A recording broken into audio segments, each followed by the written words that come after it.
पहला वीडियो में हमने आपको ये बतलाया था कि इतिहास क्या है, फिर हमने ये कहा और आपको ये समझाया कि इतिहास में आधुनिक युग की शुरुआत कहाँ से।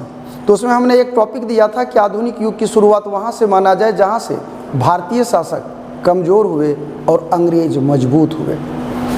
सवाल ये पैदा होता है कि अंग्रेज तो आए थे भारत में व्यापार करने, लेकिन अंग्रेज भारत में व्यापार करने आए थे ताकि कैसे उन लोगों ने भारत में अपनी हुकूमत कायम कर ली, अपनी सत्ता कायम कर ली। गलती किससे हुई? कौन है वो जिसके कालखंड में अंग्रेज़ों की इतनी दबंगई चली कि मुग़ल, जिनको बादशाह कहा गया, जिसकी जुबान से निकली हुई हर बात एक ईश्वरीय आदेश माना जाता था, आज उन लोगों की स्थिति अर्थात मुग़लों की स्थिति अंग्रेज़ों ने कैसे और किसके कारण बदतर किया। चलो कहानियाँ सुनाता हूँ। एक ऐसी अनोखी कहानी जहाँ पर तुम पाओगे कि औरंगजेब वो कैरेक्टर है जिसने मुग़लों की स्थिति को बदतर करने में कोई कोर कसर नहीं छोड़ा और अंग्रेज़ों के आने का एक प्रकार से रास्ता प्रशस्त कर दिया। औरंगजेब कौन था? औरंगजेब शाहजहां का बेटा है। शाहजहां के 4 बेटे, जरा गौर करो, शाहजहां के 4 बेटे, एक का नाम दारा जो सबसे बड़ा बेटा है, औरंगजेब का शाहजहां का सबसे चहेता बेटा है, पढ़ा लिखा है, मुग़ल काल का सर्वाधिक पढ़ा लिखा कैरेक्टर के रूप में जाना जाता है दारा। दूसरा बेटा है शाह शुजा, ये ना बहुत तेज है ना कमज़ोर है, एवरेज है। तीसरा बेटा है औरंगजेब, एक कम बोलता है, मृदुभाषी है, मधुर बोलता है लेकिन जहर बोलता है, बड़ी बड़ी चीज़ों को इस अंदाज में बोलता है जैसे लगता है मानो कितनी छोटी बात हो। कैरेक्टर है मुराद, ये जन्म से मूर्ख था लेकिन ये अपने आप को होशियार समझता था। मैं पुनः दोहरा दूँ, शाहजहां के ये चारों बेटों 4 नस्ल के हैं। इसमें ज़माना जानता है कि शाहजहां के मरने के बाद औरंगजेब के हाथों में ही दारा के हाथों में ही सत्ता आएगी। ज़माने को ये एहसास है कि शाहजहां का सबसे चहेता और पसंदीदा पुत्र दारा है, दारा शासक बनेगा, ये जगजाहिर चीज़ है, जगजाहिर बात है। लेकिन शाहजहां ने अपने कालखंड में सत्ता की प्राप्ति अपने भाइयों को कत्ल करके किया था। तो शाहजहां भी जानता था कि अगर ये मेरे चारों अनमोल रत्न एक जगह पर रहें तो आपस में ही एक दूसरे का कत्लेआम करेंगे, तो क्यों नहीं इन लोगों को साम्राज्य के 4 कोने का प्रभारी बना दिया जाए और चारों एक दूसरे से अलग भी रहेंगे और प्रशासनिक दक्षता और क्षमता का विकास भी होगा। यही कारण है कि दारा को उत्तर भारत का मुख्यमंत्री बनाया गया, दैट इज सूबेदार बनाया गया। शाह शुजा को बंगाल भेजा गया, औरंगजेब को दक्षिण भारत भेजा गया और मुराद को गुजरात भेजा गया। चारों अपनी जगह पर मदमस्त हैं। चारों भारत के 4 कोने में शासन सत्ता राज्य के प्रशासनिक उत्तरदायित्व का पालन कर रहा है और उस प्रशासनिक उत्तरदायित्व के पालन में तुम्हारा यहाँ हम बोले दारा सिको, दक्षिण भारत में बोले औरंगजेब, पूर्वी भारत में हमने कहा शाह शुजा और दक्षिण भारत में पश्चिम भारत में हमने बतलाया मुराद। ये चारों अपनी अपनी जगह पर मदमस्त हैं, शासन के काम को कर रहे हैं और शासन के काम को करने के दरमियान इन लोगों की निगाहें, खासकर औरंगजेब की निगाह दिल्ली की तख्त पर था। माना कि ज़माना जानता है कि दारा ही शासक बनेगा, लेकिन औरंगजेब की चाहत तमन्ना जाग उठी थी और उसको लगता था कि हमको ही शासक बनना है। औरंगजेब, हमने कहा कि मृदुभाषी है, कम बोलता है, जहर बोलता है, बड़ी चीज़ों को बड़ी सहज तरीके से बोलता है, इतनी सहजता, इतनी सरलता और इतनी मृदुलता से बोलता है जैसे लगता है कि काम कितना छोटा है, काम कितना आसान है।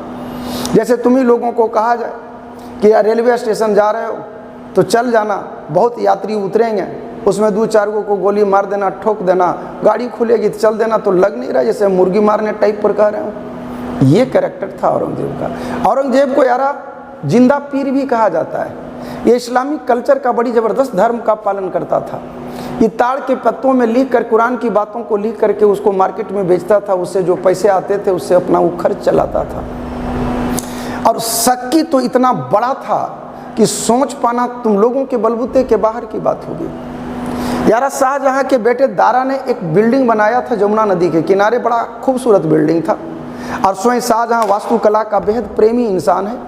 तो चूंकि वो वास्तुकला का बेहद प्रेमी इंसान है तो लगा कि बेटे ने बिल्डिंग बनाया है तो हमें जाना चाहिए। गृह प्रवेश के दिन गया तो शाहजहां जब गृह प्रवेश के दिन वहाँ पर जाता है जब शाहजहां गिरी प्रवेश के दिन जाता है तो वहाँ जाने के बाद वो पाता क्या है कि जितना सोचा नहीं था उससे कहीं भव्य, वहीं उससे कहीं आकर्षक और उससे कहीं ज़्यादा सुंदर बिल्डिंग उसने बनाया है। अंडरग्राउंड एक रूम था, उसमें एक आदमकद आईना लगवाया था। उस आदमकद आईने की सीनरी का सिस्टम इतना बढ़िया सेट था कि सामने यमुना नदी की बहती हुई धारा उससे दिखाई दे रहा था। मानो प्रतीत होता था कि यमुना नदी मेरे घर से होकर गुजर रही है। स्तब्ध था शाहजहां। शाहजहां बैठा था, शाहजहां बैठ गया, उस सीन का लुत्फ का आनंद ले रहा है। बगल में बैठ गया दारा, बगल में बैठ गया मुराद, बगल में बैठ गया शाह शुजा। लेकिन उस रूम में अगर कोई नहीं बैठा तो वो कैरेक्टर था औरंगजेब। तमाम मंत्री संतरी बैठे हैं, दावत चल रहा है। औरंगजेब कभी अंदर, कभी बाहर, कभी आगे, कभी पीछे करता चला जा रहा है। शाहजहां को नागवार गुजरा तो शाहजहां ने अपने बेटे औरंगजेब को कहा कि बेटे राजपुत्र हो, आचरण राजा के बेटे की तरह करो, बैठो स्थिर से। अब बैठा भी तो दरवाजे पर जा बैठा। और फिर शाहजहां को रंज आया कि बेटा दरवान टाइप पे कर क्यों रहे हो। शाहजहां ने जब उसको डांटा तो औरंगजेब रूम ने कमरे से बाहर निकल गया, भाग गया। 2-3 दिन के बाद जब मुलाकात हुई शाहजहां की औरंगजेब से तो औरंगजेब ने से पूछा शाहजहां ने कि आखिर तुम उस दिन अंदर बाहर क्यों हो रहा था, डांटने के बाद तुम भागा क्यों। औरंगजेब ने जो जवाब दिया, यारा पाँव के नीचे से ज़मीन खिसका दिया शाहजहां का। कहा कि जिस रूम में आप बैठे थे उस रूम में आने और जाने का एक ही रास्ता था। अगर दारा बाहर निकलकर ताला लगा देता तो हम लोग अंदर मर जाते और दारा बाहर शासक बन जाता। क्या शक की पराकाष्ठा थी यारा। औरंगजेब की एक बीवी ने जब औरंगजेब को कहा कि कहीं तुम दक्षिण भारत के चक्कर में उत्तर भारत को ना खोदो, तो औरंगजेब को लगा कि यही महिला षड्यंत्र रच रही है और उसको उठा के वो जेल में डलवा दिया।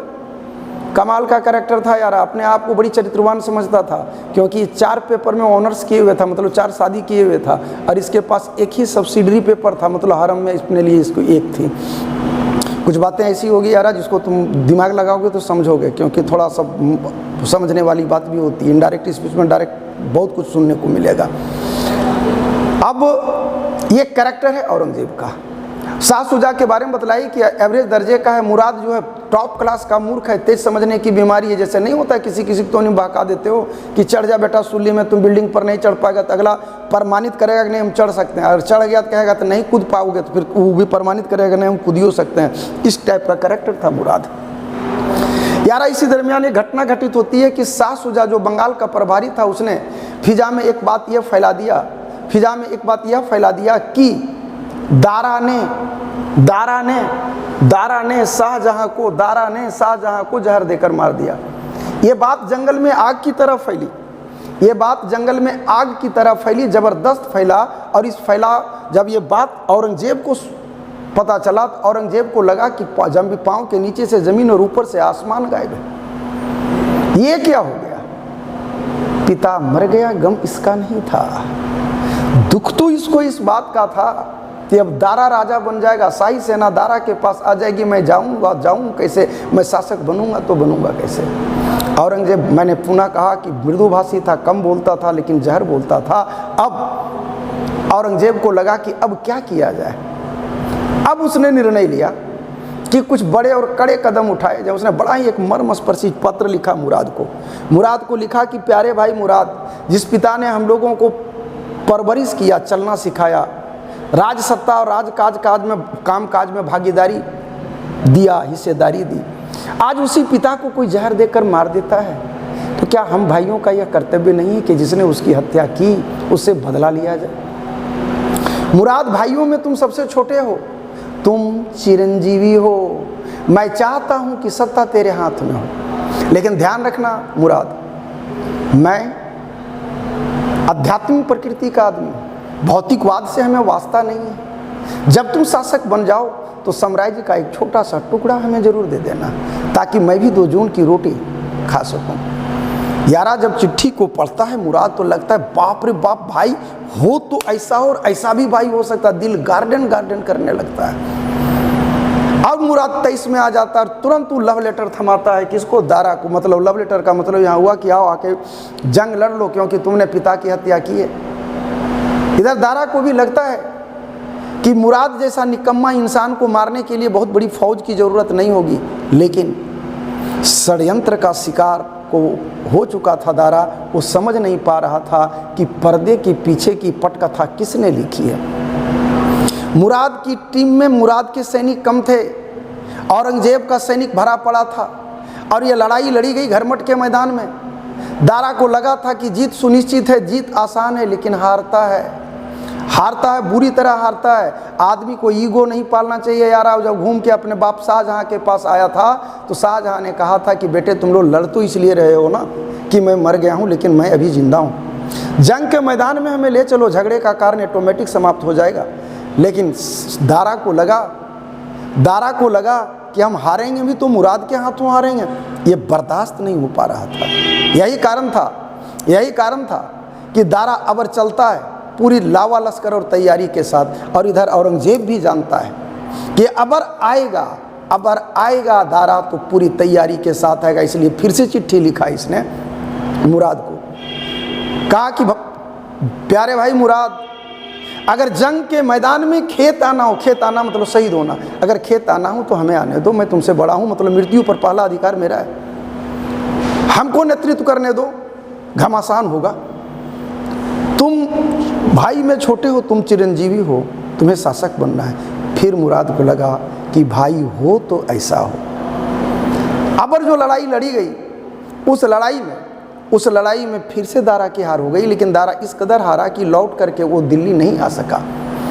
उसको भाग जाना पड़ा उत्तर पश्चिम भारत। यहाँ जीवन खां नाम का एक दो कैरेक्टर आते हैं जिसके बलबूते फिर से औरंगजेब दारा को बुलाता है, और जंग के मैदान में अबर जो देवराई के मैदान में जो जंग लड़ा गया, उस जंग में दारा की हार हो जाती है। दारा के ऊपर आरोप लगाया जाता है कि ये इस्लाम के विरुद्ध आचरण किया है, और उसके ऊपर आरोप लगाए जाने के बाद अंततः उसका सर धड़ से काट कर अलग कर देता है, और काट के अलग कर देने के बाद पूरी दिल्ली की गलियों में उसके शव को बोयाम में भर करके घुमाया जाता है, ताकि आवाम की जनता को कभी भी कहीं भी किसी भी कीमत पर कोई संदेह ना हो कि दारा अभी जीवित है। अब फिर मुराद को सूचना देता है औरंगजेब कि आ जाओ, तुम शासक बनने के बहुत करीब हो, आओ दोनों भाई मिलकर जश्न मनाते हैं। इस्लाम में शराब पीना मना है, लेकिन मानता ने उस दिन औरंगजेब अपने कम पिया और मुराद को ज़बरदस्त पिलाया। मुराद जब पी के फुलटून हो गया तो औरंगजेब ने मुराद को कहा कि मुराद, जब तुम गुजरात के प्रभारी थे तो तुमने अपने प्रधानमंत्री अली नकवी को फांसी क्यों दिया, जबकि वो बेगुनाह था। मुराद ने कहा कि फांसी देने के बाद हमें पता चला कि वो बंदा बेगुनाह है, लेकिन दे दिए तो दे दिए। तब औरंगजेब ने कहा कि जब बेगुनाही की सज़ा मौत हो सकती है तो फिर तुम्हारी मौत क्यों नहीं हो सकती। यारा हाथ में हथकड़ी, पाँव में बेड़ी लगाया और वहीं उसका विकेट ले लिया। तब जाना था मुराद कि साला भाई ऐसा भी होता है। सारा नशा काफुर हो गया, अब बच गया। तुमने देखा कि दारा मारा जा चुका है, दारा जो है वो मारा जा चुका है, और दारा के मारे जाने के उपरांत अब पूरा जो सीन सिचुएशन आया उसमें तुमने यह देखा कि मुराद को भी फांसी दिया जा चुका है, ये भी मर चुका है, ये भी मारा जा चुका है। अभी जीवित है शाह शुजा और औरंगजेब। औरंगजेब ने अपने बेटे को भेजता है, औरंगजेब अपने बेटे को भेजता है किसके खिलाफ, तो शाह शुजा के खिलाफ। औरंगजेब के 5 बेटे मुअज्जम, आजम, कामबख्श, जमरूद और अकबर। ध्यान रखना यार, मैं अभी कहानी सुना रहा हूँ, इसलिए ये मत सोचना कि इसमें कुछ लिख नहीं रहे हैं, समझा नहीं रहे हैं। इस कहानी का क्या आउटपुट इनपुट होगा ये तुम लोगों को आगे के क्रम में समझने में बड़ी ज़बरदस्त सुविधा होगी। इसलिए पूरी कहानी को मनोयोग के साथ सुन लेना। मैं टाइगर सर उर्फ राजेश सर बोल रहा हूँ, धनबाद से बोल रहा हूँ। चैनल को लाइक कर देने मात्र से ही हमारे जो चैनल है वो प्रमोट हो जाएगा। मेरा चैनल मोनेटाइज नहीं है, कोई पैसे की बात नहीं है, बात सहयोग की है। अगर सब्सक्राइब कर दोगे, करवा दोगे, घर में रखे मोबाइल से भी करवा दोगे, आस पड़ोस इर्द गिर्द से करवा दोगे तो तुम्हारी मेहरबानी होगी। विशेष में क्या कहूँ, देर से ही आया हूँ लेकिन दुरुस्त आया हूँ और ज़बरदस्त आया हूँ। अब क्या कहानी घटना, आगे की कहानी के क्रम को समझना है। अब जब औरंगजेब भेजता है अपने बेटे को शाह शुजा को मारने, शाह शुजा को मारने चला तो था औरंगजेब का बेटा, लेकिन औरंगजेब का बेटा देखता क्या है कि शाह शुजा की बेटी बड़ी खूबसूरत है। लगा उसको कि हम मुगलों के रक्त में खून खराबा तो लिखा हुआ, यही आज नहीं तो कल होगा ही, लेकिन इस हसीना से आंखें चार कर ली जाए, और उसने उसे शादी कर लिया। औरंगजेब का पूरा टावर छोड़ दिया यार।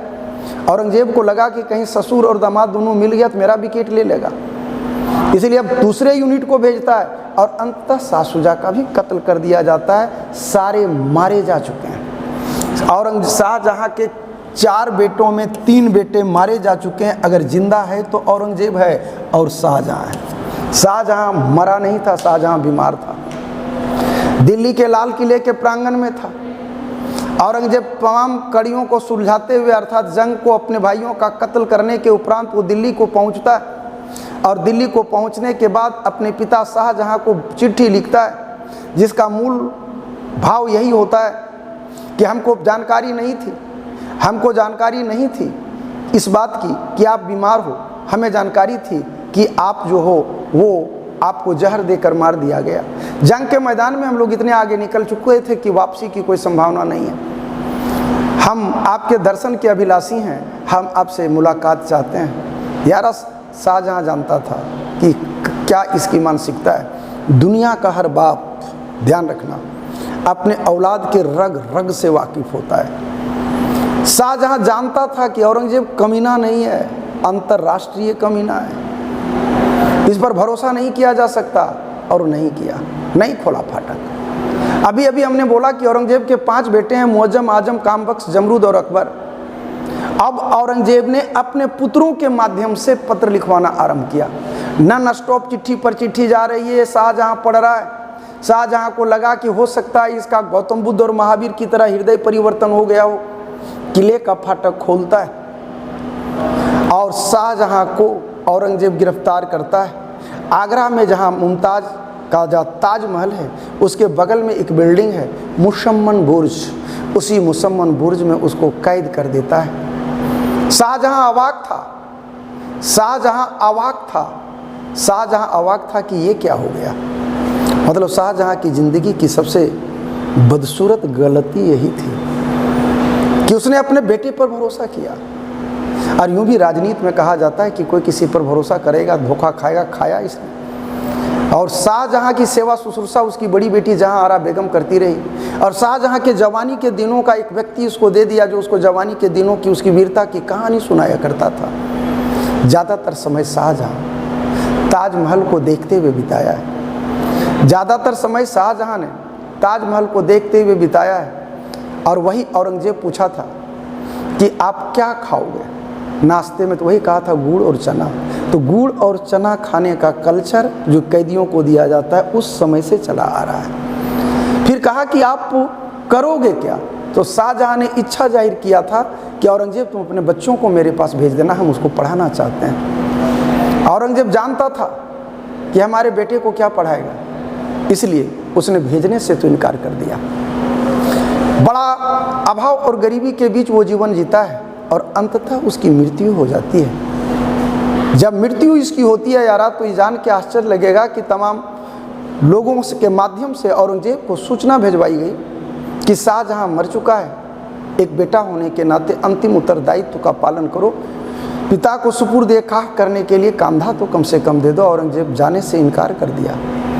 यारा चांदनी रात की बेला है, अर्धरात्रि की उस बेला में जमुना नदी पर मैं टाइगर सर उर्फ राजेश सर बड़ी विनम्र शब्दों में हाथ जोड़ के हम रिक्वेस्ट कर रहे हैं। एक बार हमने जब कहा था कि हम वाकई पहली बार दिल से अपना स्टूडियो खोल के कैमरा लेके स्मार्ट बोर्ड लेके पहली बार हम उतरे हैं, तो दिल से उतरे हैं। हम आप सबों से ये रिक्वेस्ट कर रहे हैं कि टाइगर जीएस धनबाद इस चैनल को ना सिर्फ आप सब्सक्राइब कर दें बल्कि अपने पूरे ग्रुप से सब्सक्राइब करवा दें। मैं उम्मीद करता हूं कि जितने लोगों को आज तक मैंने अपने हाथों सफलता दिलाई है, जिन लोगों के जीवन की दशा और दिशा को मैंने अपने धार पर बदला है, तो उसका ऋण आज चुकता कर दें, क्योंकि इस प्लेटफॉर्म पर मैं पहली बार हूँ और बहुत दिल और मनोयोग से हूँ। तो मैं चाहूँगा और आपसे अपील करना चाह रहा हूँ कि ये काम आप निश्चित रूप से कर दें। पौधा अभी नाजुक है, ज़्यादा पानी और छांव दोनों से बचाना है, इसलिए मैं अभी अपील कर रहा हूँ, नहीं तो मैं अपने तेवर का अनोखा आदमी हूँ, इसके गवाह भी हूँ। क्या मैं मान लूँ, उम्मीद कर लूँ कि आप लोग इतना कोऑपरेट कर देंगे? निश्चित रूप से इसका परिणाम दिखना चाहिए। कम से कम अभी हमको 500 और सब्सक्राइबर की ज़रूरत है, नीड है। कृपया इसे मेरी ज़रूरत समझें और इसको आप अतिशीघ्र अपने ग्रुप में शेयर कर दें। घर में रखे हुए मोबाइल से आप सब्सक्राइब ज़रूर करा दें।